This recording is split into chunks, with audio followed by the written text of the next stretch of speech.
more diverse engagement from the people who apply to our programs and resources, all the way to those who end up being awarded.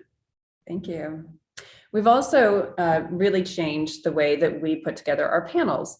And one of the things that we've added is an interview process. We're actually calling it a curatorial panel, not just a panel process, because we really see each individual that helps to make these decisions for ACF's awards as curators. And we take great care to ensure, as much as is possible, that there's diversity from many different perspectives making those decisions for us. We take our outward-facing work very seriously. Authentically and equitably engaging our community of artists is vital. So we make sure that everyone who enters our space to present, whether it's a physical space or a virtual space like this one, understand our commitment to equity and our goal of affirming all musical artists, no matter how they arrive in our spaces. And another change that we've made this past year was piloting a new model for the Innova record label. You'll be seeing more of this soon. We're going to be extending this nationally. We did this initially in the Bay Area. Yeah, Innova is not only a huge resource for artists and their creations, but an example to the rest of the field as to how possible it actually is to be a record label that offers support and autonomy to its artists. Thank you. Moving forward, these are some of our recent awardees. Again, as a result of some of our changes internally, we're very excited to support these artists. And next, we have for more of our actions in terms of advocacy. I mentioned I Care If You Listen. We're very proud to have recently acquired that hub last September. And as a result of the partnership, we can now support equitably paying not only a full-time staff member, but also 29 diverse contributors and many guest contributors in addition to them. Yeah, one thing that I'll speak to personally when it comes to I Care If You Listen is the nuance that goes into exploring these many different stories and aspects of our work. I've personally enjoyed the data-centered work that I've been seeing lately from I Care If You Listen. So a great acquisition by ACF. Yeah, the people writing about music is just as important as the subject. Yeah. We also have presented thematic series together with I Care If You Listen. These are just a few of them out of context, which focus on cultural appropriation, uneven measures, which we timed last year with the centennial of the 19th Amendment. So we talked about women's suffrage and voting rights leading into the presidential election. Casting Light is our current one underway, and that focuses on less visible issues with equity, like mental health and wealth disparity. Yeah, and these are just a few examples of the thematic series programs that we offer. There's conversations that are happening in all corners of this work, and highlighting as many of them as we can helps us reach our goals as well. Through the Acf Connect program, we've partnered with the Association for the Advancement of Creative Musicians, or the AACM, and their Great Black Music Ensemble. We'll be performing actually October 30th, the premieres through the program in Chicago, as well as Music of the Unsung America in Miami.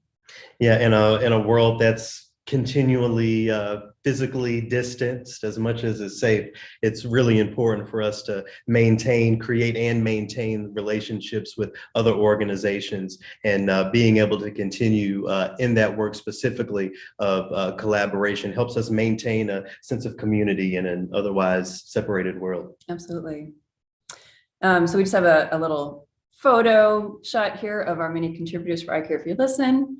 Very pleased to have them on the team. And our last slide with our actions, internal changes that you might not have seen. We mentioned the Equity Committee that you were chairing. Yeah, happily. Yeah, I spoke a little bit about the Equity Committee's role a little earlier, but I'll say again, we're here to make sure that all of our programs and practices are as equitable as possible. Each meeting starts with a presentation, usually a celebration of culture as it applies to Heritage Months and different seasons, just to make sure we're thinking about different communities from an equity lens while acknowledging our privileges and shortcomings in those conversations. I particularly enjoyed covering Left Hand Awareness Month. It's something that we don't always think about, but just one example of one of the privileges that we can always acknowledge, especially as music creators. And what you don't know is that Garrett creates a presentation for each meeting. I'm sorry that only we get to see it. It's really wonderful.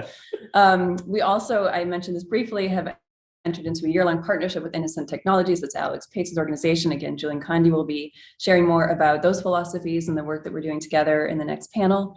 Do you want to say anything more? Sure. Yeah. Our partnership with Innocent Technologies has been very impactful, even a bit challenging, if I may say at times, but we're used to describing change as uncomfortable, but as a board specifically, I think we're still working on being comfortable with that discomfort. So as we explore renewed definitions of innocence, guilt, and the good, we're learning more about each other and engaging in anti-racism at the molecular level, as the creator of the training says. Absolutely. We've also revised our employee policies. Seems like kind of an obvious thing, but also often overlooked. And we really invested quite a lot of time with nonprofit HR to make sure that that was more reflective of the equitable culture that we seek to cultivate here. Yeah, we're living in a world filled with more uncertainty. I know we've been saying that for working on 2 years now, but it's the truth. So to help ACF staff traverse our various ecosystems, ACF has made it easier to work remotely, to take time off as needed, and to engage health and personal needs in a way that creates a culture of trust. We can only give what we have when it comes to this work. And personally, I believe that ACF staff is stronger when times of rest are prioritized alongside times of work. Definitely. Time is a great commodity too. We have revamped our hiring process and practices. I'm happy to report that we have hired quite a few amazing team members recently. And some of that included more transparency in our description. We were very clear about our anti-racist work and needing that to be a shared value and priority. And we also were very clear about salary, about what we were looking for in the cover letter, things like that as part of the process. Yeah, as we sort of touched on a little earlier in this presentation, hiring practices have been shifted to center equity to make sure that we have the most diverse candidates to fill our positions. One example of how that's been applied is they're removing certain ambiguities in the hiring practices, namely asking directed questions in application materials instead of leaving a blank for things like cover letters, which have been proven to be intrinsic barriers of entry. And there were really interesting cover letters as a result. Yeah. And just one more point we wanted to share here and highlight is that we recently transferred our investments to a firm that prioritizes diversity, equity, inclusion, and access. And we really made that one of our major factors as we transferred our endowment. Yeah, money is always a conversation, and I'm very proud that equity is a part of the money conversation here at ACF. By transferring investments to firms that prioritize DEIA, staff members, the board, and our entire community can rest assured that our funds will never support inequitable practices in other parts of our ecosystem. So our next slide, outcomes. Yeah, applications from artists. So an increase in the number of applicants, 22% increase for McKnight fellowships, a 130% increase for McKnight visiting awards, a 29% increase for ACF Create, and a 100% increase for Minnesota music creators. That 130% increase is particularly exciting. BIPOC identified applicants, 53% on average for all 4 programs that I mentioned. This does not include individuals who opted out of those questions. And I think that's a really important point for us to talk about just briefly. Self-identification is so important. And if people choose not to self-identify through our equitable lens, we consider that completely fine. We've revamped the demographics form and explanation, encouraged 12% more applicants than last year to share their information. As far as ACF staff, 25% identify as BIPOC from just 9% last year. 50% identify as women and 10% as gender non-conforming. 16% identify as BIPOC women, which is very exciting. For the board, 44% of us identify as BIPOC. That's an increase from last year's 43%, and over 2,000 views to date of ACF's commitment to equity on the website have been tabulated. That's a lot of people, 2,000. Yeah. It's worth noting too, we didn't actually add anybody in the board this year. So yeah, okay, yeah. So that's the percentage. Yeah. Great. So we do want to acknowledge there are areas where we can absolutely improve.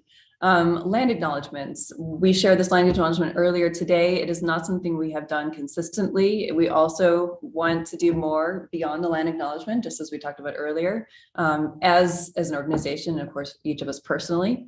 Accessibility is something we want to make sure we're more consistent and more knowledgeable about. Gender identities is an area we want to explore more and understand better and be more inclusive of. Data systems, we talked about data. I mean, the metrics that we just shared with you now, there are a lot of questions we still have about consistency, about how we're asking the questions, about how we're analyzing those data systems, and also just capturing more so that we really understand how we're doing and can measure ourselves and compare our progress. And I just, sorry, do you want to say? Oh, no. Okay, and just last thing, just deeper connections. You know, we're still building our network. We're still reaching out. We're still building that trust with people who have perhaps felt excluded or didn't know about ACF or didn't want to participate in ACF before. So that's something we absolutely want to be intentional and continue to work towards. We've also learned, Anat, organizational culture changes slowly. We acknowledge the nature of change, but we also remain focused with timelines, with deadlines, and measurable goals that ensure the long game isn't actually the forever game. I really love that we have that timeline, that 50-year anniversary to work towards, to make sure we're staying focused. Being vulnerable with people you work with or are on a board with, and in my case, is very complicated, certainly at times. Vulnerability is complicated, but building rapport through our training and through our daily practices provides a pathway toward more honest conversation and more expedient outcomes. Guilt is a tremendous barrier. We all want to see and think of ourselves as good people, but sometimes we just fall short. That feeling of guilt can be overwhelming sometimes, but we acknowledge each other's imperfections and affirm our collective journey toward racial equity through engagement that diminishes guilt, establishing our own innocence and engaging the good, as we've been exploring in our equity training sessions. And then finally, self-awareness is essential. In practicing self-awareness, ACF practices accountability. We hope that the information we've provided for you today gives you an idea of where we feel like we're doing great, where we feel like we can improve, and how the relationship between those two things will help us continue to realize our mission to support and advocate for individuals and groups creating music today by demonstrating the vitality and relevance of their art. Absolutely. I want to thank you, Garrett, for doing this work with us, for your amazing commitment. I want to thank our equity committee, our board, our staff, and the many people who help us do this. This is not something any one organization can do or any one person. So we really appreciate all of you in our community. Hold us accountable, ask questions, give us feedback. It's really important that, as we said earlier, that we remain relevant and a vital organization to you. Thank you. I'm going to move us to our next panel. Very excited to introduce Lee Bynum, the Vice President for Impact at Minnesota Opera, and is part of our steering committee to set up our next panel. Thank you, Vanessa, and thank you, Garrett. Good evening. My name is Lee Bynum, he, his, and I join you today on land that is of great significance to the Dakota people. I am the Vice President for Impact at Minnesota Opera, where I direct the company's civic engagement, education, and inclusion, diversity, equity, and access efforts, as well as the board chair of the New York-based activist orchestra, The Dream Unfinished. I am grateful to the folks at ACF for inviting me to facilitate this timely panel on labels and language and the ways that they contour our commitment to equity and the arts. We have assembled an amazing group of people to share their perspectives on these critical issues. I will ask that each of them introduce themselves, beginning with Kathy Muchipau, Executive Director of the Metropolitan Regional Arts Council, followed by Lady Midnight, multidisciplinary artist, vocalist, songwriter, educator, and community leader, and then Julian Conde, Associate Vice President of Innocent Technologies, LLC, and then we'll move directly into the discussion. Kathy? Thank you, Lee. And thank you, everyone. I really appreciate being invited to this. And I just want to say everything that Vanessa and Garrett shared really resonated with the things that we're trying to do at MRAC as well. So I am really honored to be here today. My name is Kathy Muchipau. I use she, her pronouns. I am currently the Executive Director with the Metropolitan Regional Arts Council. We're a part of a statewide arts grant making system, and we serve the Metro, which is the 7-county metropolitan area. But first and foremost, I mean, I come to this work. I'm the first American-born child to Hmong refugees. My parents came here right after the fall of Saigon, and in 1976, actually ended up in Newton, Massachusetts, and had me shortly after. And I've spent most of my life in St. Paul, Minnesota, where I really consider this home, but have really, I think in many ways have been fortunate to be in St. Paul, where we have the highest density of Hmong people living in the US, which has been a really important part of my ability to call this place home. But I think, I think this has really been an important part of what I bring to MRAC and the way that I see potential changes and possibilities. Yeah, and I'll probably be sharing more about who I am and how I came to be here throughout this conversation. So thank you so much for having me. Hi, I am Lady Midnight, also known as Adriana Rempel, born and raised in St. Paul, Minnesota, on the west side. I come from a background of Haitian descent, Mexican and indigenous folks, a southern relative of the United States here. And I am a singer-songwriter. I've been making art for a long time in different capacities. So originally started as a photographer, dancer, moved into singing, and for feels like almost 2 decades, I guess, I have been working with youth in the arts, holding space for them to be able to learn how to express themselves through the arts, particularly around trauma. My work has always centered around using the arts as a tool for healing and how to be able to share that with other people to do the same. Yeah, so a little short but sweet introduction, and that's me.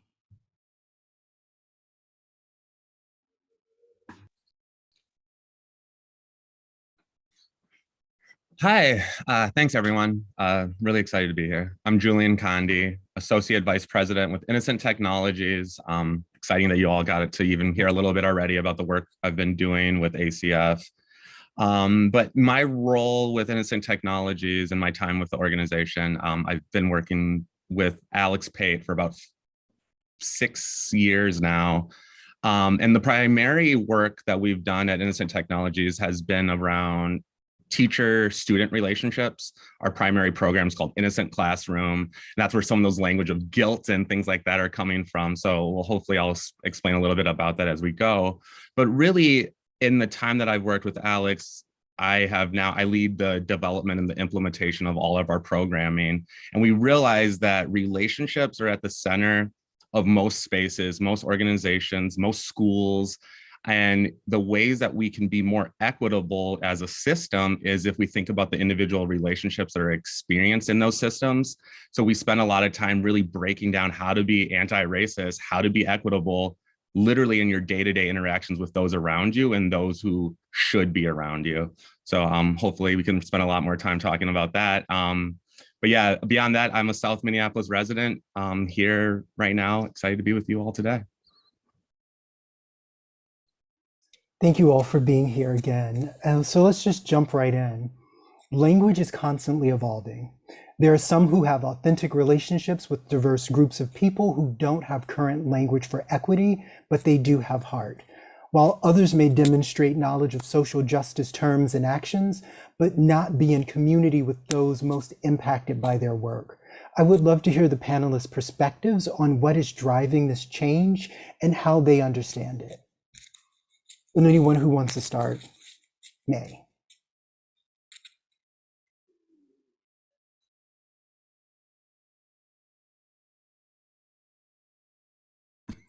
I'll jump in quick with just an experience of mine. I won't name the organization, but in my work with youth, I do remember there being kind of an organization that worked a lot with volunteers. And the volunteers were very well-meaning, very well educated, had an understanding of some of the terms that are being discussed today. but they didn't live in the neighborhoods that they ended up serving in or providing art access to. And often those relationships didn't continue after the program had finished. It was almost impossible for those volunteers to continue to have a relationship with the participants. So it really created a sort of dependency upon the organization. And I think that it ended up kind of going under because it wasn't sustainable. It was change that really kind of created this hierarchy. And I think that people are recognizing that while it is really, there might be like, I guess, information or an opportunity that's really desirable and needed for the community, if it doesn't come with people who are kind of intrinsically part of that community, that there's no way that it can really create sustainable change. I think that's a really important point. Thank you for bringing that to the fore, Lady Midnight. I spent a large portion of my career working in philanthropy, and I can definitely speak to how many things are being driven by that piece, right? The need either for funding or to be responsive to those who are in control of the capital. Moving on to Vanessa's earlier point, how are you engaging the good in your direct relationships? And what role does language play in this? Maybe we could hear from you about that, Julian. Yeah, thank you. It's a kind of a funny statement because it's kind of like our insider baseball language. It's the name of the program that we're doing with ACF, but what it really means and what we are asking people to reflect on is what is, when you think about being anti-racist, you're thinking about removing the impacts of racism on a place and space and the people that are in that space. So then it becomes, what are we replacing with that removal of racism? And it has to be about those individuals who you hope to be more equitable for. So engaging the good of an individual means their humanity gets to live in that space. That the removal of racism means humanity should be able to live there. So the idea can't be an aggregated response. Like systemic oppression has created an aggregated experience of how the world sees us, how the world has categorized us, how the world has explained ourselves. But we can't have a one-size-fits-all response to telling someone, oh, you're safe here. Like that's how these statements end up being false promises. And I think that's so much of what this conversation is about. I think it's like the promises we've made. Now, how do we fulfill those promises?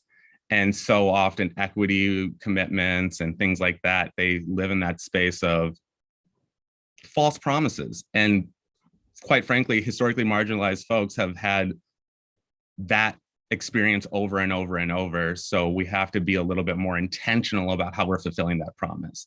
And I think like setting the stage as an organization means every individual in that organization has to think about, so what does that mean for me to fulfill this promise? I don't know if that quite answers the question, because yeah, engaging the good means thinking about those people who you want to have a better experience in your space. And what are you going to do for them immediately? Thank you for that. Maybe could we hear a little bit either from you or Kathy or Lady Midnight about maybe practically in the day-to-day operations and interactions with groups, what this looks like? Yeah, I'll start. But I think it really starts to look like, for me and the work I do and the organization I get to work with every day, it means that when you have an issue, like let's start from the place of the problems that can show up in workspaces and in organizations, because they're going to happen, we're humans. But the belief when those issues are going down, that you're going to still be seen for your whole humanity in that exchange and not all of a sudden slip into the pre-written narratives that live in everyone's psyche about, oh, the Black employee that we went out of our way to make sure we hired is now showing their Blackness. We cannot let ourselves go there. We have to respond in a way of like, oh, I know Julian. I've got on this commitment to know him. And now here we are disagreeing.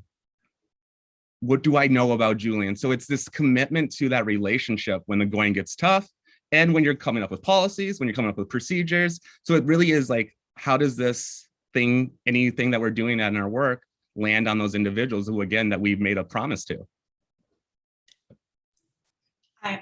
Yep. I'm like, my heart is beating so hard right now. I mean, this was happening too when Vanessa and Garrett were talking, but I think that we can talk about equity in relationships and building trust. And like, these things sound so easy and they are so hard. It is so hard. I think that everybody loves the idea of diversity. And maybe it's because they haven't actually experienced it.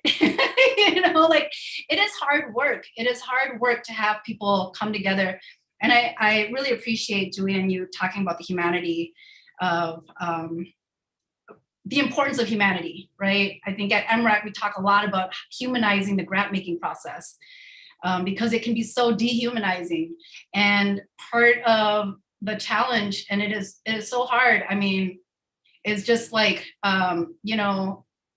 we have a fairly diverse organization. 6 out of 8 of our employees identify as with one of our priority communities, and more than 50% of our board is. So, but that's not the way it's always been, right?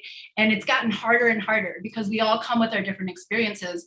And the idea isn't to look diverse, but to assimilate everybody, right? The idea is to really honor and embrace the diversity, the different ideas and experiences, and the challenges of that diversity. And so I really appreciate the way you're framing things, Julian. And it really resonates with me. And I just keep thinking, though, I feel like everything we talk about today, if we make it sound easy, it's not. If we went the easy route, we would just leave things the way they were. And we're really trying to change things. I mean, I shared that, like, I was the first American-born child to Hmong refugees. And in that statement, which I think for some people might be profound and some people might be very simple, but like in that statement is so much hardship and complexity, and has come with one, acknowledging that I have really been a product of this system. I am a part of American culture. I was raised in this country and a product of the St. Paul public school system, and that has really had an influence on how I've been socialized and all those things. And that in this position with an organization that is trying to acknowledge when we are perpetuating these systems, even when we're trying to create new systems and we replace them with a different version of the system, we have to work really hard to recognize like that it's actually that we haven't really changed anything, right? So like we can ask different questions in our applications. We can, we can even create different types of applications. We can have people call in, we can have them do a video. I mean, all of that. And at the end of the day, there are still some deep rooted cultural systems that we are like, I don't know, just like I imagine a dog in the backyard, like digging for a bone or something, like we're just constantly scratching at the surface. And every time we make one change, we realize that like what we assumed would be true based on that one change didn't happen. We're still learning, right? We're still making mistakes. And we still have to keep working harder.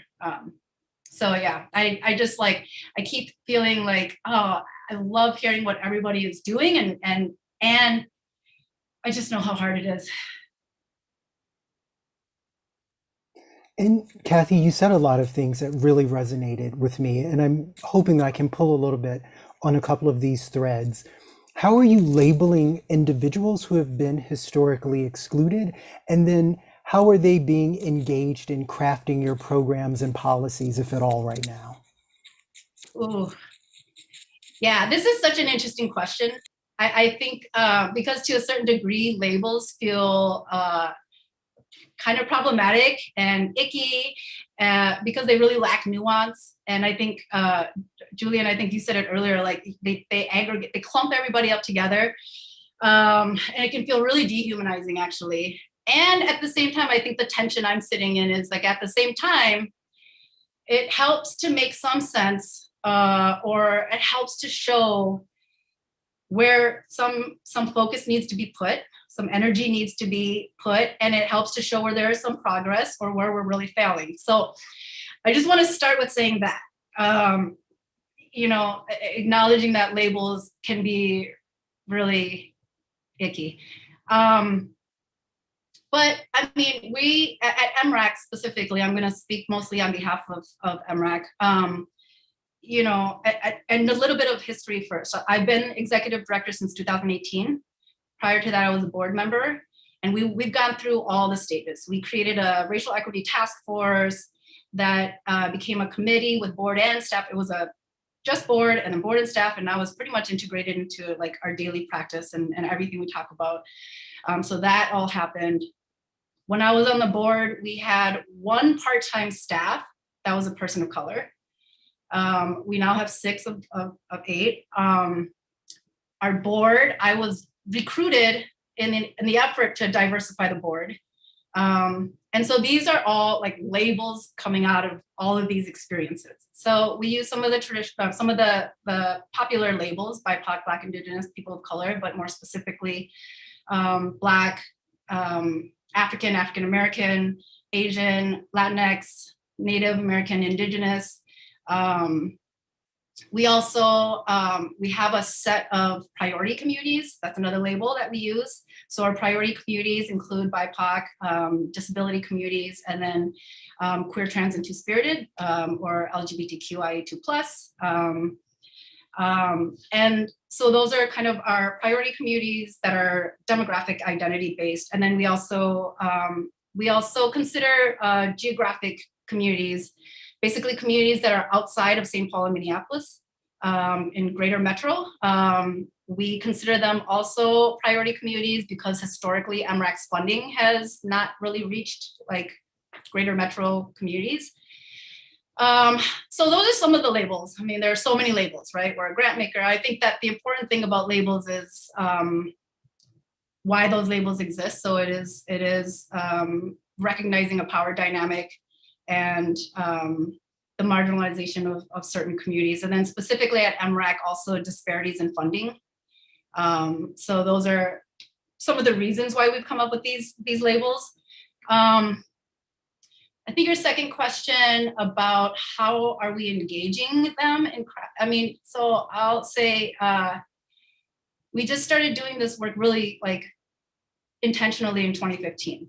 That was when a few board members, myself included, was looking at our data and was like, the money is barely going into XYZ communities, right? Actually, at that time, it was primarily Latinx and Native. Those were where the biggest disparities were that were really important for us to start working on. Since then, I mean, I think one way we've engaged them is getting them on our staff team and on our board, right? So like directly having those different experiences, but we've done everything. I mean, in 2019 was the first time we really started to think about the difference between outreach and engagement. I think a lot of funders talk about, well, the money doesn't go to those communities because we don't get applications from those communities. And so we're going to go out and do outreach. We're going to tell them about our programs, right? And I think that's a really kind of outdated model. And we started really thinking more about like engagement, thinking about building relationships and learning about what it is inherently about our system that has really been a barrier or been in the way. Not so much to saying, hey, we've got these programs and so now come and apply, but like, what is wrong with our application process, right? Why, I think sometimes when aggregate like kind of like generalizations do work is when you see an entire community is not coming to your organization. That really is a red flag and says you should be doing something differently. But we do everything, you know, some of the kind of standard things, surveys, focus groups, working really specifically with consultants, partnering with culturally specific organizations or identity-based organizations that can really help us initiate relationships. We never rely entirely on a partner to do the work for us. I think it's really about initiating the relationship and helping to establish a certain level of trust, because we know that in order for that change to be sustainable, that we have to do the work to really engage. Yeah, I mean, I would also say that, like,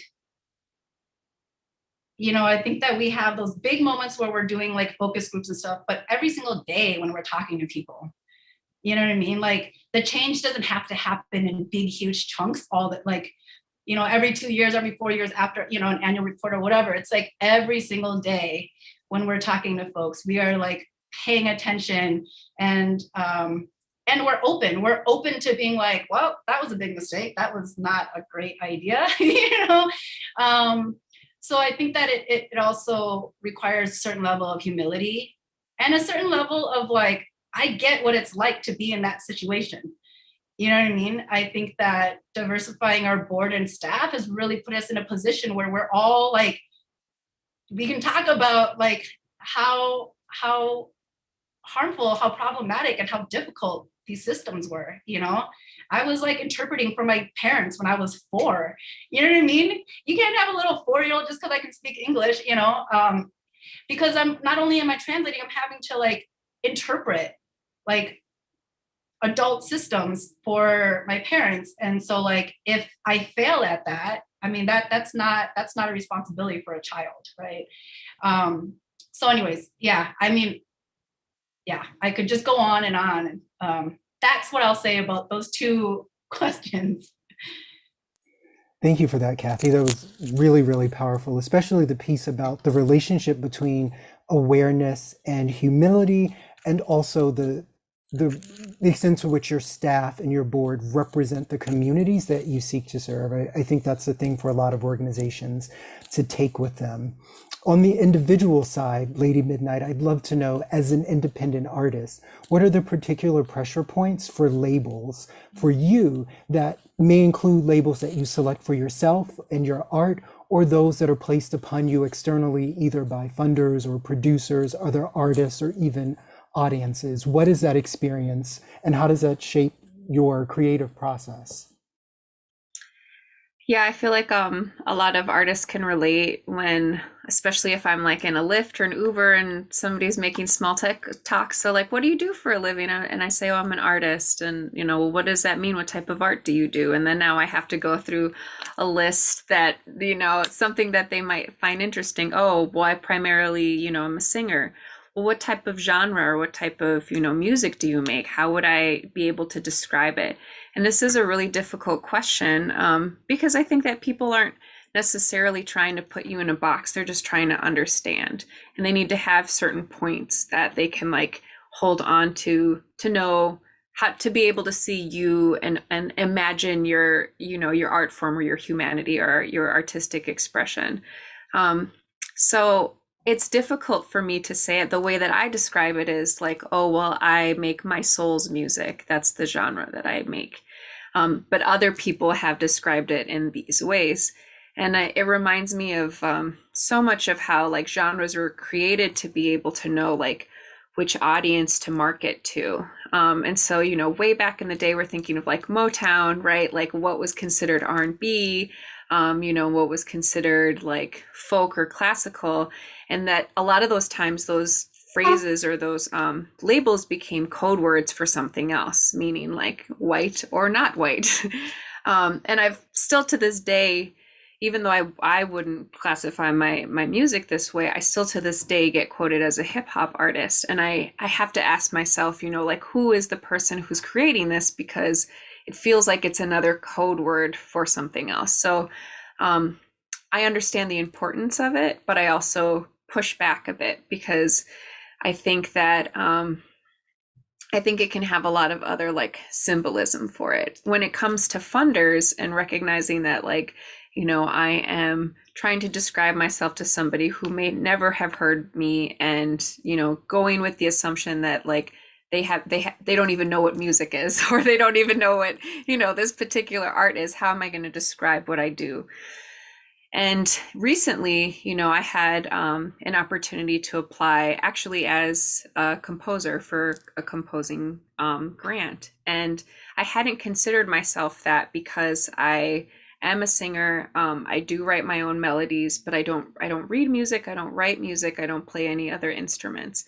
But I had an opportunity to work with another artist who's very generous in his practice and showed me how he composes, and composing what I assume is atypical, really giving like prompts, colors, duration, just kind of creating like a set, almost like a frame of reference, and allowing other artists to improvise within that.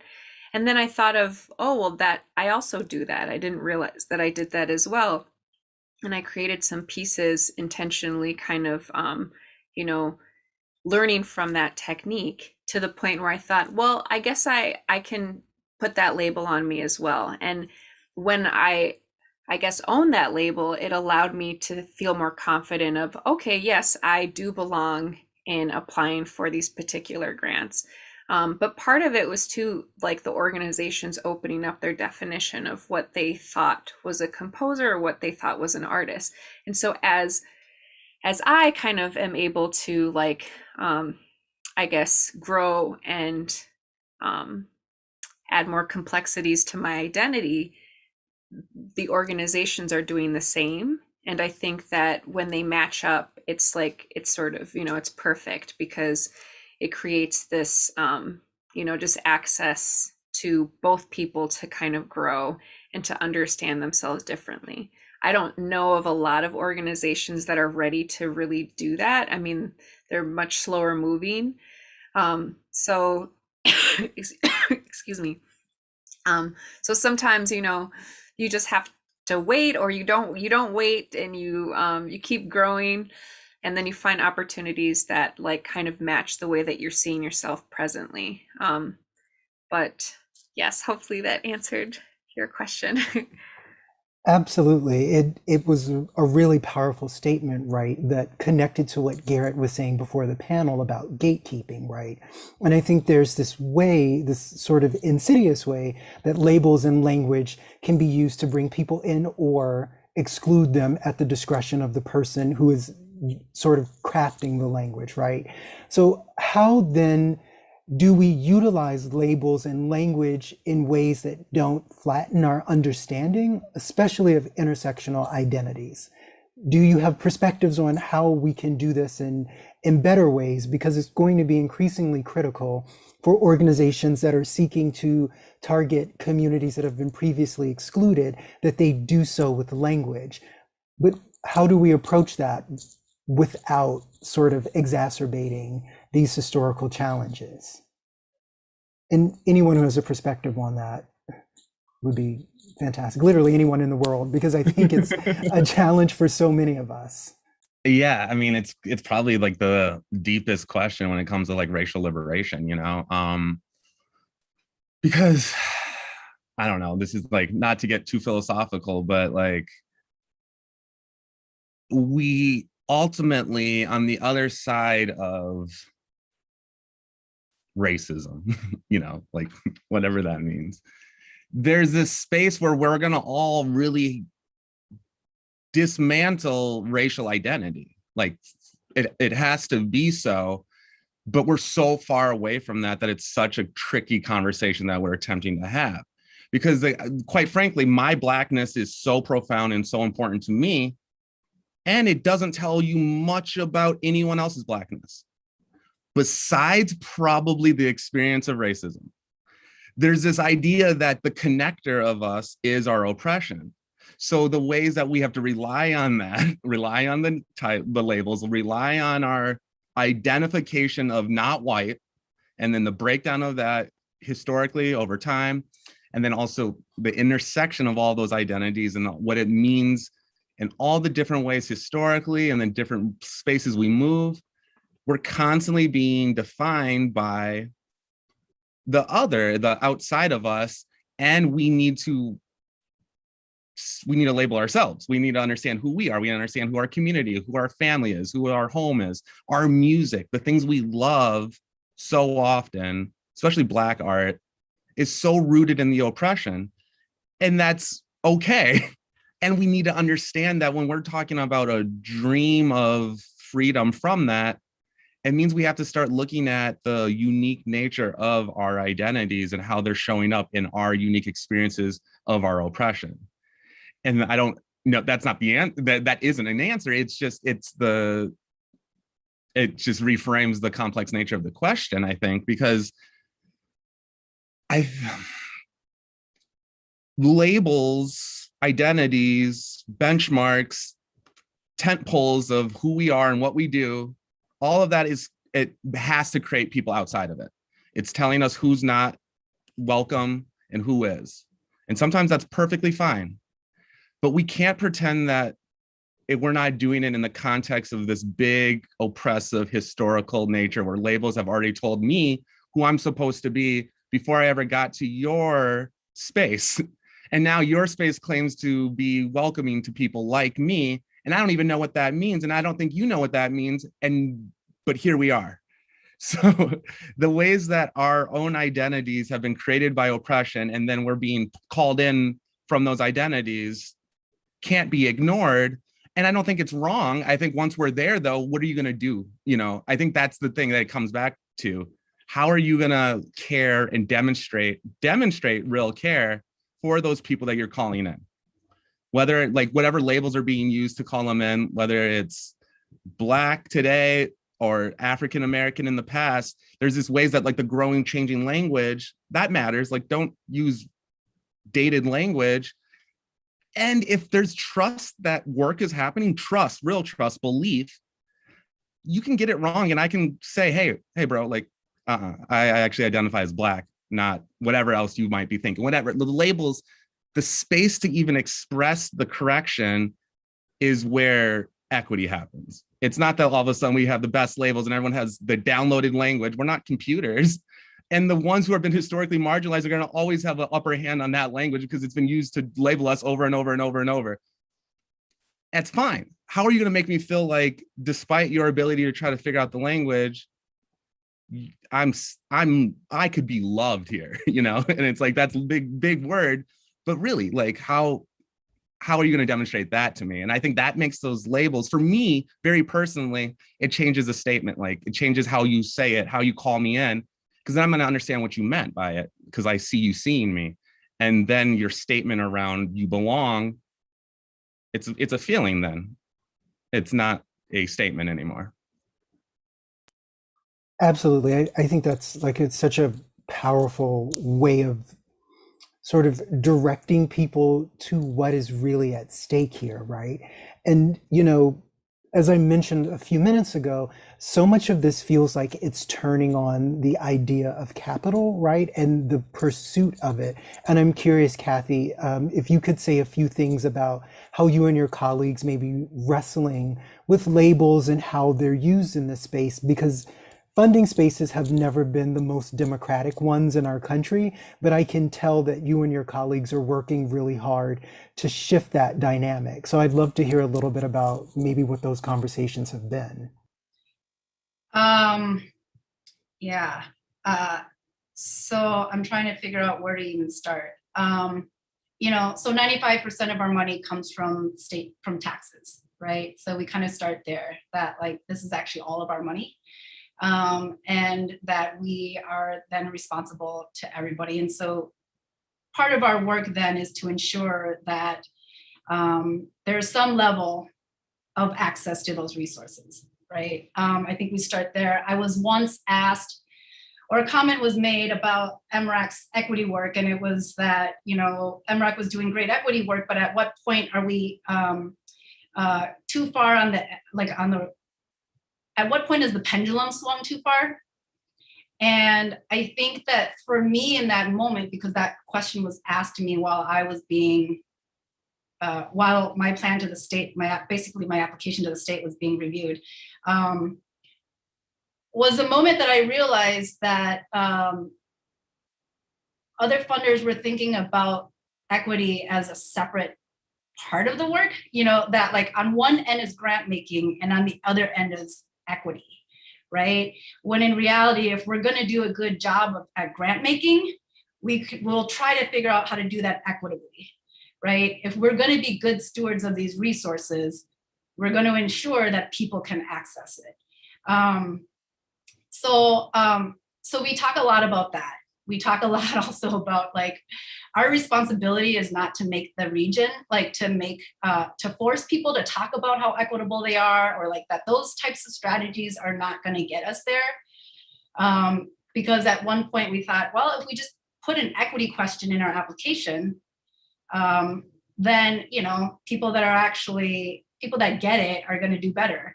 And we found that it actually was more harmful for people that were organizations that were led by people of color, right? To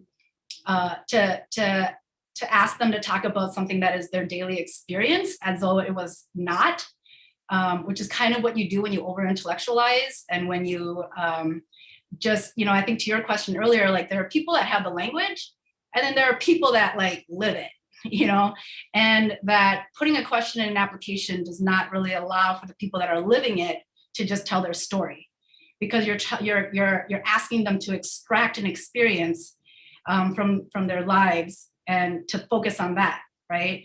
I think I'm losing track of my answer to your question. I mean, you know, we talk a lot about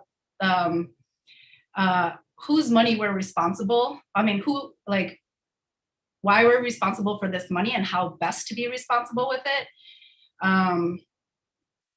And I don't know if I feel like I lost track because I got really caught up in like, you know, we've tried so many things. And I think that probably the biggest challenge is when people accuse us of losing focus of that responsibility because we care about who has access to it and who doesn't. Absolutely. And even if you felt like you lost track a little bit, I feel like I was right with you through the whole thing. Thank you. And what I heard, and correct me if I'm wrong, is that there's some element of building trust, right? Being in community with the folks that you're trying to serve so that you can sort of cut through the noise of just the words, right? And that was also something I was hearing with Julian. And if I can, I'd like to ask you, Lady Midnight, as an individual artist, what does that building trust piece look like on your end, right? Organizations really need to be able to see artists with some level of clarity. And if you could say a little bit about how we can approach that or what your experiences have been, I think that would be useful. Mm-hmm. Yeah, I mean, I think whether you're an individual, an organization, it really comes down to being consistent and being honest with yourself, even if the consistency is that you're just being honest and you need to kind of like correct or change. Is that you're kind of, you know, you're open to that. And for example, I'll give two examples. So a lot of the work that I make is I consider it work that came out of difficult experiences in my life. And I make this work because it's healing for me. And then I share it because I feel like if it's of use to anyone else, perfect. And a lot of times some people will say like, well, your work is healing, so that must make you a healer. And I think when we put these labels on things and there's an expectation that, well, if I'm a healer, then that means I must heal you. And that whatever issues you may have, I must address them because I'm a healer now. When I've never said that, and I've only kind of like demonstrated like, well, my work is healing to me, and I share that process. And if it isn't, but it's more about me intrinsically. So I think as many times that people will try to label you or put expectations on you, like staying consistent with who you are and like your message and your practice, even if that means that you have to maybe adjust your language or even adjust your process, you're still going back to the same kind of impulses that make you create.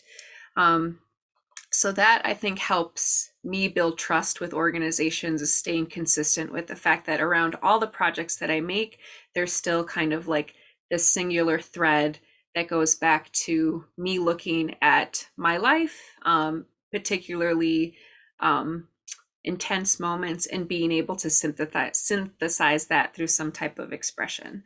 Another example I wanted to give was I've been just recently finished up like 16 months of doing online open mics for an organization called Culture Club Collaborative.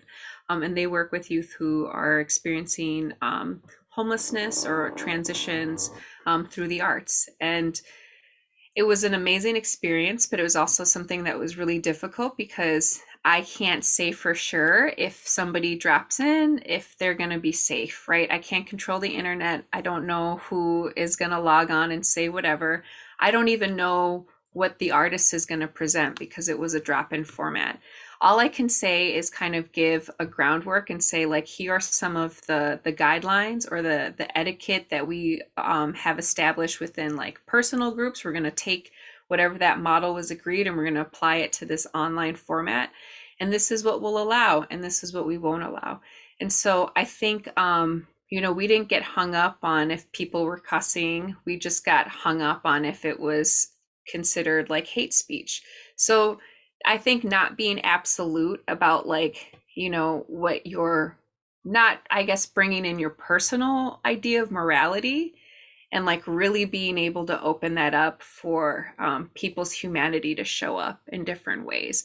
But again, it's like cultivating that feeling. So if it feels good, if people feel comfortable, if they feel like they're being listened to, and the people who are watching feel like they're not going to get unknowingly dumped on, like they're like, well, I didn't sign up to hold all of your things here. I signed up for something else. If there is kind of consistency within that, even if it's not perfect, I think that's really how you establish trust. At least that's how I have personally.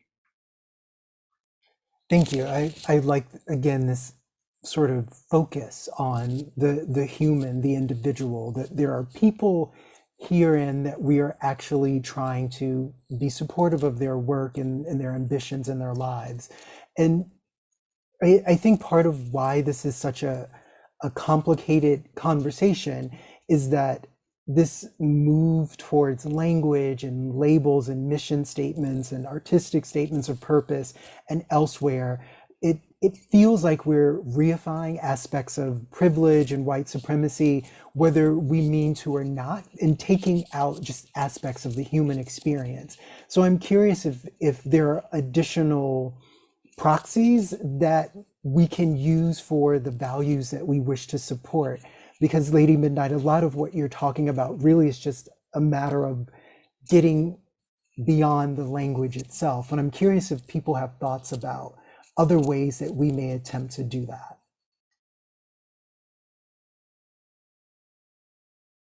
Yeah, I think there's definitely a risk that in trying to kind of liberate ourselves or liberate communities from oppressive systems, that we just recreate a new oppressive system. So it is important to not just, name something that is essentially creating the same feeling and dynamic.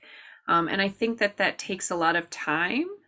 And it takes a lot of interpersonal experiences, recognizing that we're not all just, the census map here, and a bunch of statistics, that we all come with our own individual experiences that make it, that essentially kind of provide complexities for success. Acknowledging those complexities allows a person to be successful. So I think that there has to be maybe, and again, I don't have the answers, we're just discussing this, but I think that somewhere in the process, a lot of times with funders, there isn't really that growth to kind of really tailor it. You say you're going to do something and that's what you have to deliver, regardless if it's working or not. Some organizations are okay with you writing back and saying, hey, we're into it. It's not really functioning that well. Can we redefine these things?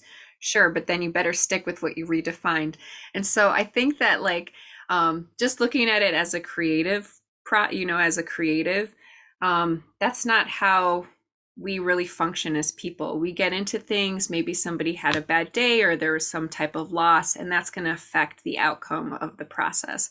So being able to I think like adjust and respond to the now and the real, and having those processes built in is something that will create, I think, lasting change, instead of just going by like, this is who you said you were going to serve, and this is for how long you said you were going to do it. I think when we get too stuck to like what was said or promised, we lose track of like the mission and the goal of like what we wanted to create, or what we went in with an experiment, if that makes sense. It absolutely does. And I know we have about 10 minutes before we need to transition to the question and answer period. But I have just one or two other questions I'd like to pose to the group as well. And one of them has to do with where is this happening successfully, right? Are there places, organizations, collectives, entities, or other artistic disciplines outside of the music that we've come together to discuss this weekend that are doing especially strong work in using language and labels to support and empower communities?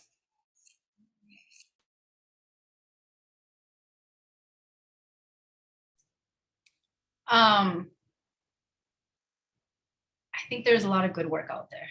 I think everybody's trying to figure it out.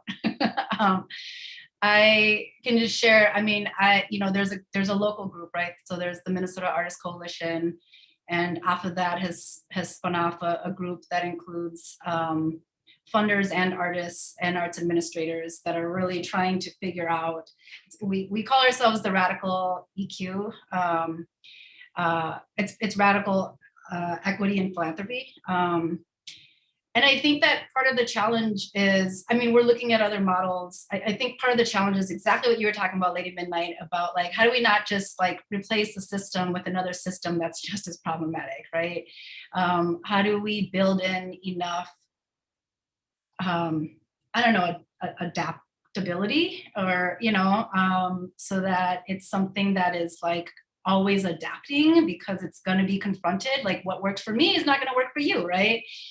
There's no one system, unless that system is truly adaptive, that will work. I mean, this group is also talking about just like, the deep-rooted, all the problems with philanthropy and wealth, and how it's distributed and all those things. So I know that the work is out there, and this group also talks about other groups that are doing similar work across the country.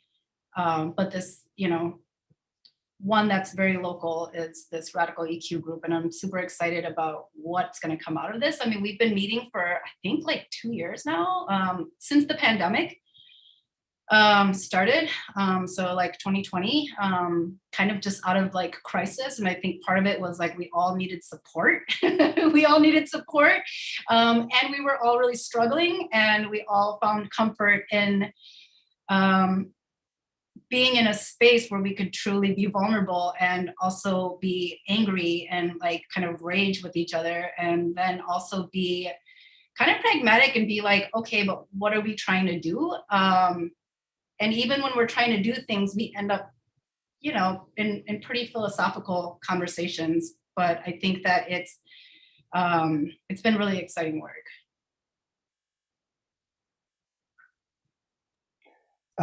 Lady Midnight or Julian, did you have groups or organizations or fields that you think are doing especially strong work in this space as well?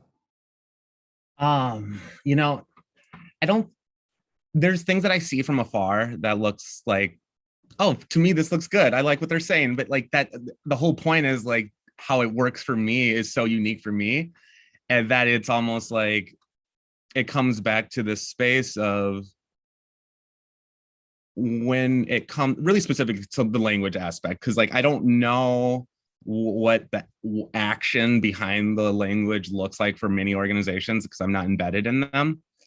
But when there's just a willingness to live in the nuance of it all and not just make like this stock statement or like we read the newest book, we have the newest language, we know how to refer to the people who are still not welcome here. Like, there's such a way that it feels superficial versus actual, but it's again, it comes back to this feeling that's so unique to me and my human that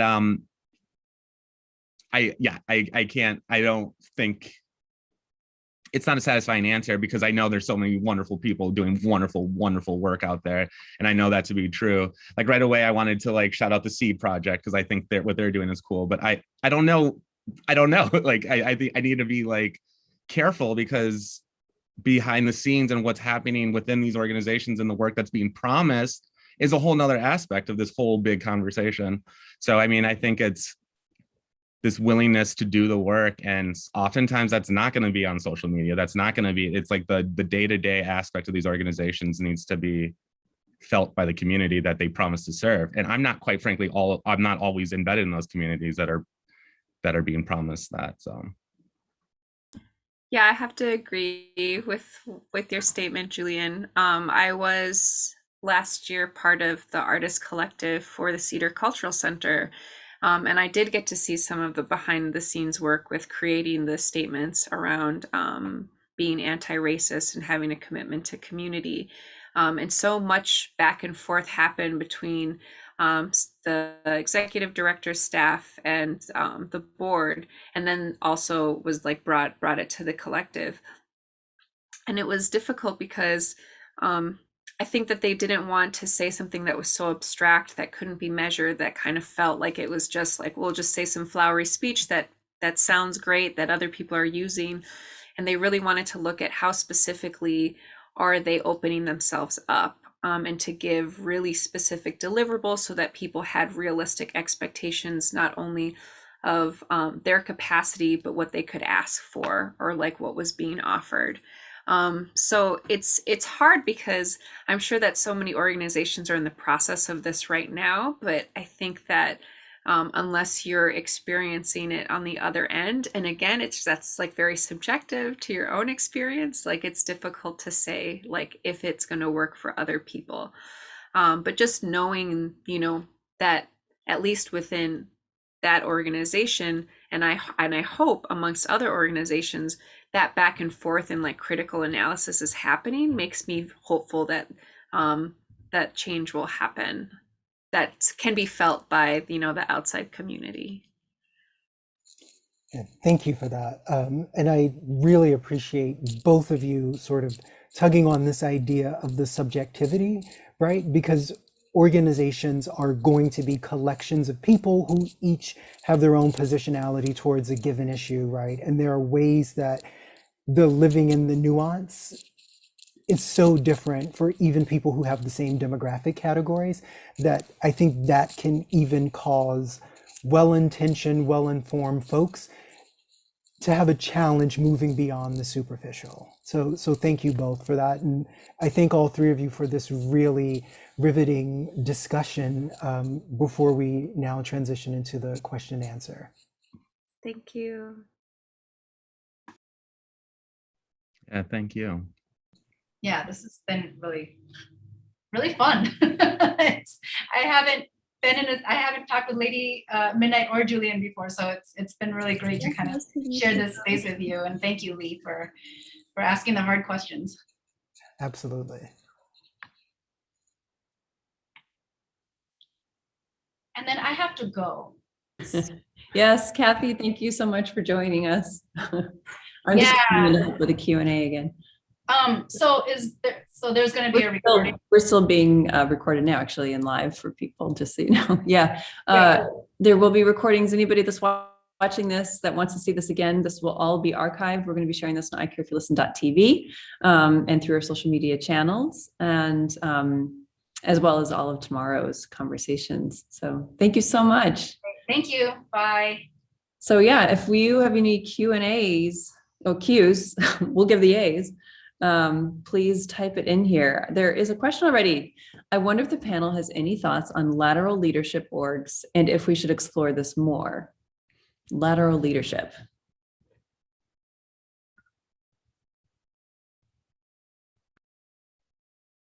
I'll jump in. I don't, again, it's one of those things I don't have any personal experience with. I have a boss. But I think it's one of those things that in theory, it sounds really cool. But it's all about, I don't think hierarchy and roles and I don't think a division of roles and responsibilities is at all inherently wrong or bad or inherently racist or inherently sexist or anything, but it's how it's being led, how things are happening. So I guess in theory, it's like, sure, like if everyone's in it together and we're getting work done, that's beautiful. And I don't know that it's a necessity to remove biases and inequities in our workspaces and in our organizations. I think we can have really clear leadership that has really clear vision and actually sees the people that they bring in and sees their roles as valuable, and then everyone is working together. So a very unsatisfying response probably, because yeah, no personal experience with it. Yeah, I don't either. I would say probably the closest thing I have to that is collaboration, creative collaboration. And I think something that was told to me a long time ago is what collaboration isn't, is that I have an idea and then I bring it to you and you do it. So it's really much, about like constructing something together and people, all parts feeling like they have agency and are empowered to bring their ideas to construct something. And it takes a lot of humility, and you have to have a healthy amount of ego because you don't want to just completely go in the background and not present anything. But yeah, I think I've had some great collaborations that I wonder if it's similar to the examples that are being listed. I'd have to check them out, but I don't have any personal experience. I've had just a little myself, and I think that it's certainly an idea worth exploring, right? And I like Julian believe fundamentally in that a hierarchy in and of itself is not evidence of something being horribly awry in an organization. And at the same time, I also really appreciate that there can be a lot of good that happens when organizational responsibilities are shaped on the scaffolding that already exists in terms of who works there, right? And I think, to Lady Midnight's point about collaboration, if there are opportunities for people to be able to take ownership and then be accountable for the pieces that fit their interests and skill sets, I think those are frequently really wonderful structural opportunities, but not every organization is designed to function in that way. And I think that's a thing to appreciate about an organization early on in the process of working with it.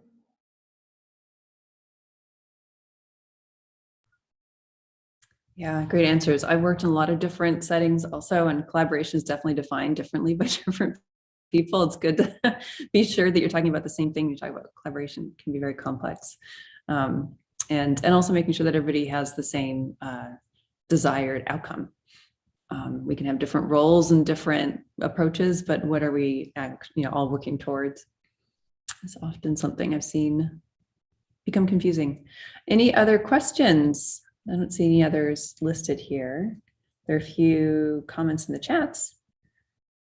Oh, and DAOs. I've just learned about DAOs. Do you all know what that is? Jay Diaz, maybe you can help us here, but it's a decentralized autonomous organization. Is that right? See if I'm right. Anyway, similar idea. Yes. Great. Look forward to learning more about that.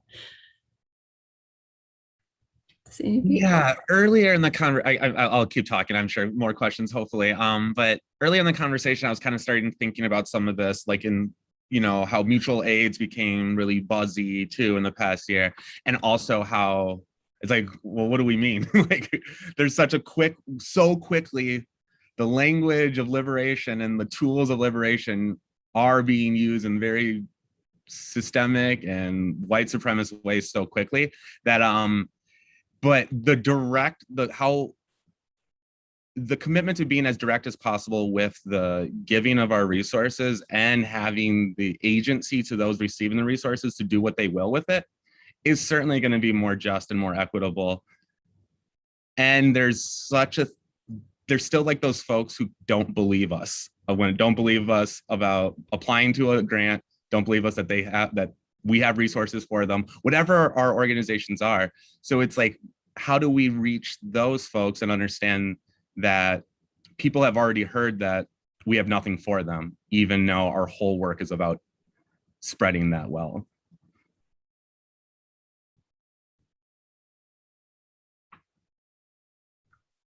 I have a question while we're waiting. We've talked a lot about, those everyday challenges and how this shows up in those relationships. I wonder if any of you could share an example, obviously not naming names, but an example where you had a really difficult conversation and it didn't result in engaging the good and finding the innocence in the person that you were interacting with, and why, or how would you maybe approach it differently now?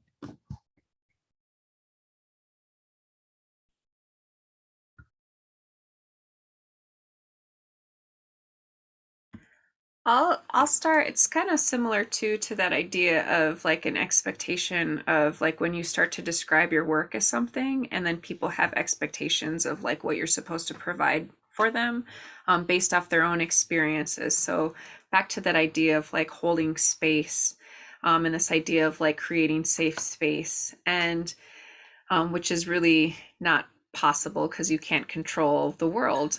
Maybe you can control your own particular space for a moment, but you can't really you can't say for certain if that's going to translate to a larger environment. So I know that people have gotten to say more of like a brave space, for example, where there are some type of reinforcements that allow people to take risk, understanding that nothing's a guarantee, but they still feel like they have some support if something goes, and if something becomes kind of a danger or threatening.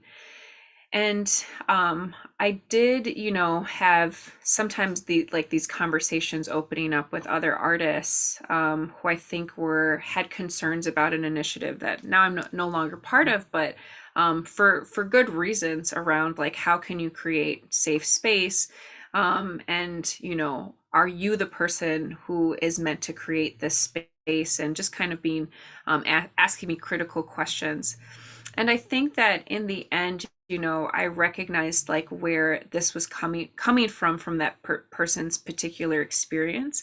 But it didn't really, even in listening to them, it sort of felt like that maybe the issue wasn't so much that it was me who was creating it, but I think more so that like they had a very clear idea of what they wanted it to be, but didn't want to step in that role themselves.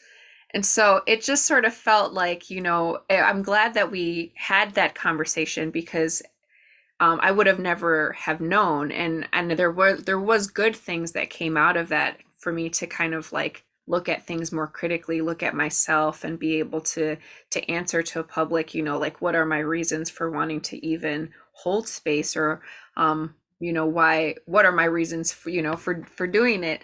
But I think that sometimes people, in getting to it, they don't always, it's like they just have to be able to articulate it long enough to I think get to their point. And it isn't always the first thing that they ask. Sometimes they're just starting at a place, but actually their question or their issue is somewhere completely different, and it sometimes has nothing to do with you. So there's nothing that you can do to act upon it, but you did provide an opportunity for hopefully some clarity to arrive.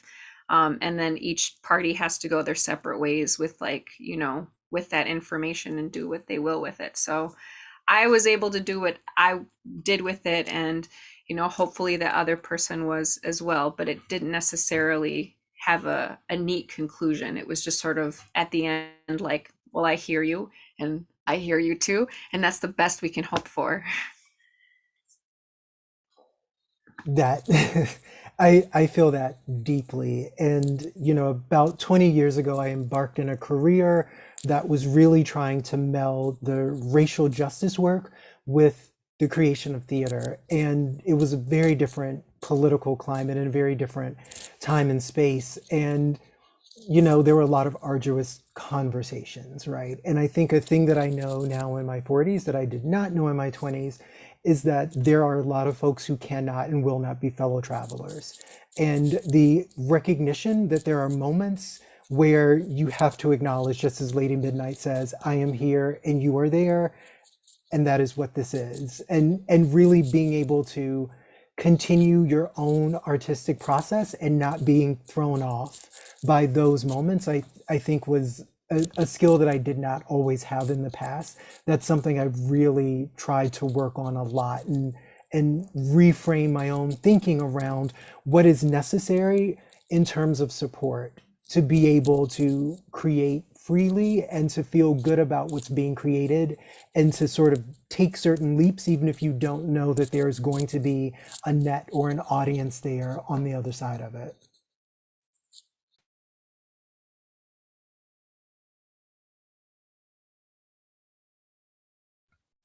I have a question that I would like to throw out into the room. So the conversation of language and labels has inspired me to think about the relationship between relationships and language, personal relationships and the language we use. I wonder what people's thoughts are on relationship building as a means to breaking down the definitions of language and labels. Yeah, I'll start there. I mean, I think Garrett, I think like to some extent, that's the it of it. Our relationships, one-to-one, hopefully, if they're authentic enough, we're going to define all things collectively. And it's like, of course, we're not going to know all the same. We're not going to all of a sudden share all of our experiences. But the context of my humanity and your humanity within that relationship will be defined collectively. It's no longer me saying, okay, Garrett's this, and this. It's, oh, we know who you are here, and I know you know me here. So that relationship does have to be defined in the context of those relationships. And when we think about our best partnerships, our best connections, whether it's your best homie or your lovers or your family at times, but not always, there's this way of like, I see you seeing me. So we can do the hard work, but we're constantly defining ourselves within those relationships, hopefully, and we're being defined within them in a way that's authentic to who we are. And it seems like, well, how can I expect to do that anywhere else? Like, those are your most important relationships. But if we commit to that, then we're committing to doing something that's not racist or whatever is in the way. It's our commitment to doing the other thing. So I think it fundamentally has to be defined collectively within that relationship.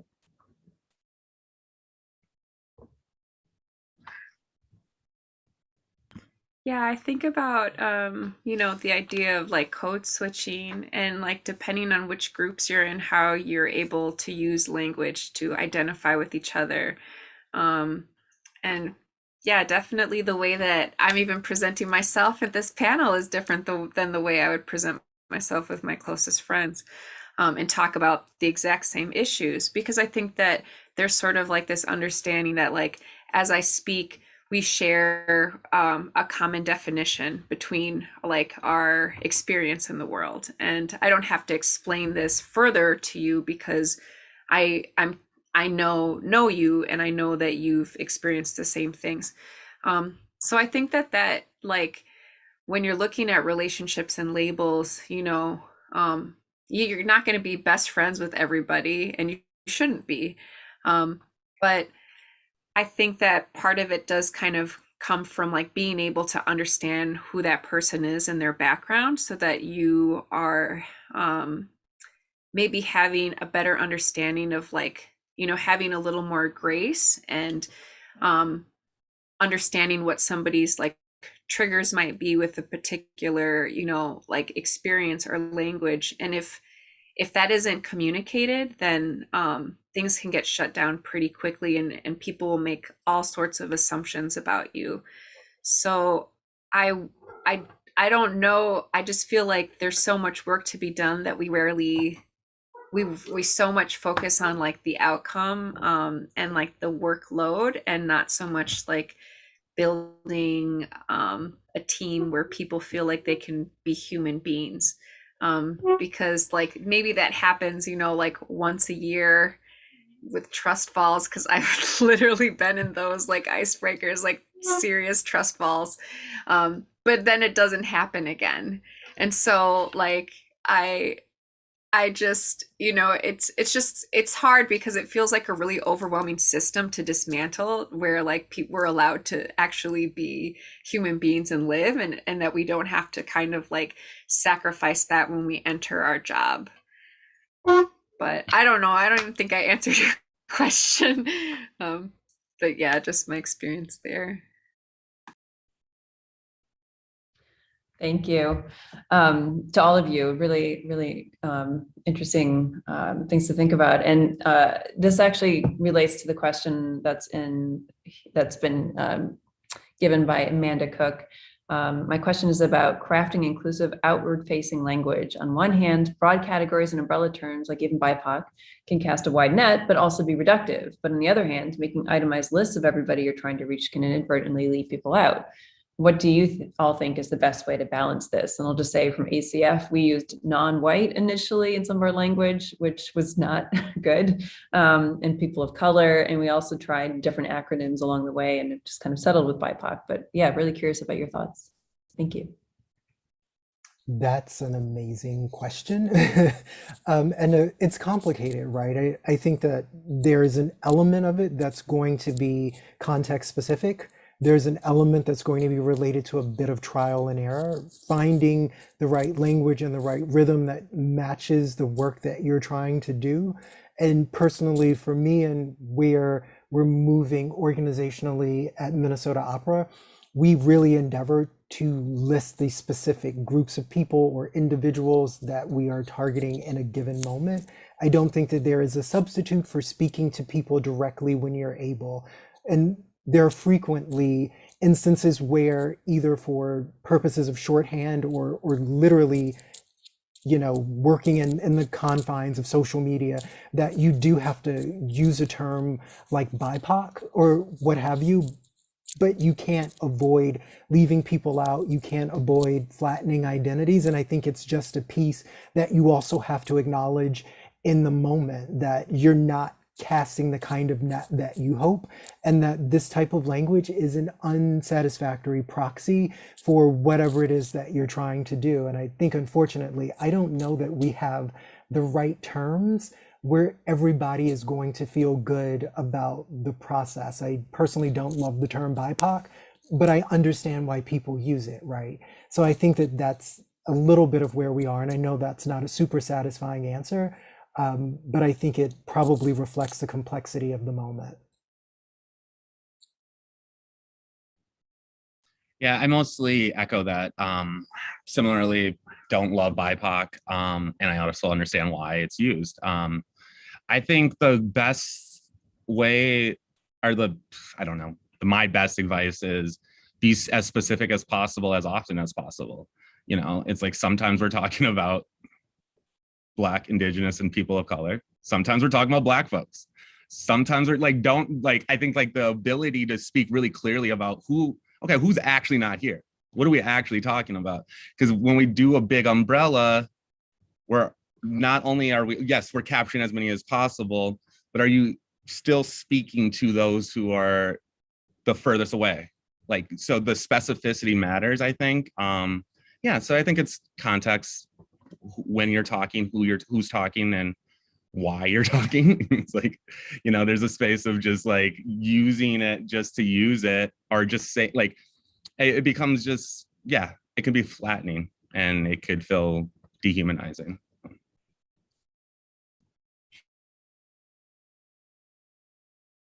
Yeah, and even within, with each, I guess, letter of that acronym, there's so many other complexities too, because even like Julian was saying, his Blackness is going to be different from my own Blackness, and how Is that being represented? Particularly, if you are being inclusive, but the person that you have representing Black people might be more white passing.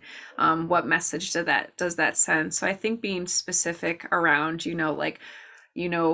you're like really opening it to, I guess opportunities or language on like job boards or missions for communities is, are you as specific as you possibly can so that it doesn't just get flattened in that way. It reminds me of like a lot of criticism that happened with like In the Heights, that movie that was really looking at Dominican and Boricuas together in New York, but there being a lack of representation of dark-skinned Boricuas and Dominicans. And so a lot of people are saying, but there was just no Black Latinx people there. But I think when you say that, there's a spectrum. So yes, there was, but what wasn't present is like dark-skinned Black Latinx people. So that's why it's important to be like more specific, to just kind of call it out as as it is. And it feels gross, right, to like have to reduce people in that way, but it's part of the language that we have in a really oppressive system, and we are using that language to navigate this, and hopefully eventually at one point be able to like dismantle it. But I think more so have more questions than I do any answers on how to do that.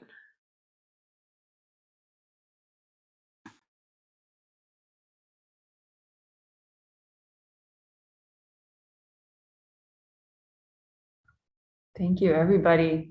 I would love to continue talking with all of you for a while, and I want to see your cat. We've seen some tail there, Julian. Oh, hello there. Welcome.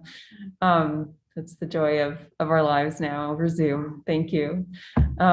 Any other comments any of you want to share before we close this panel? Any questions also welcome?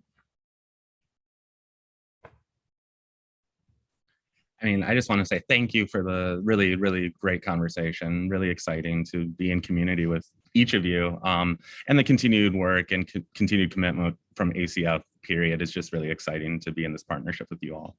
Really exciting night, evening, day, whatever time it is.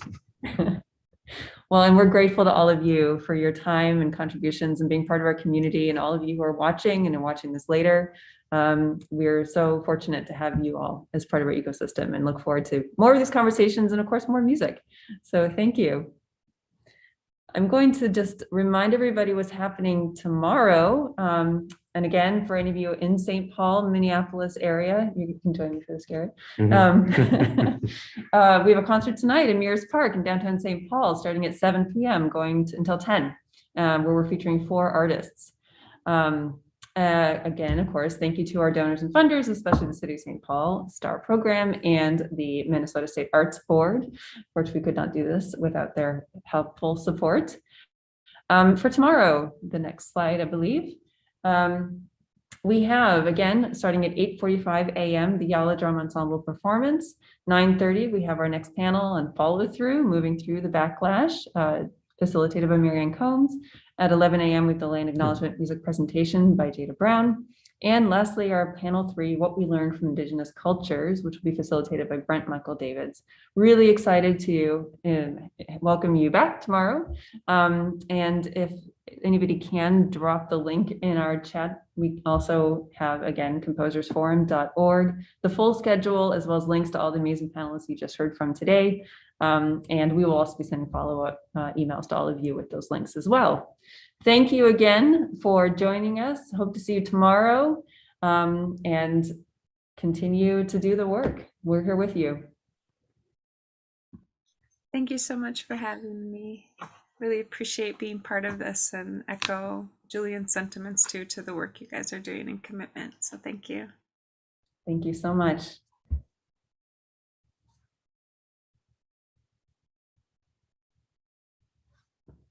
Thank you.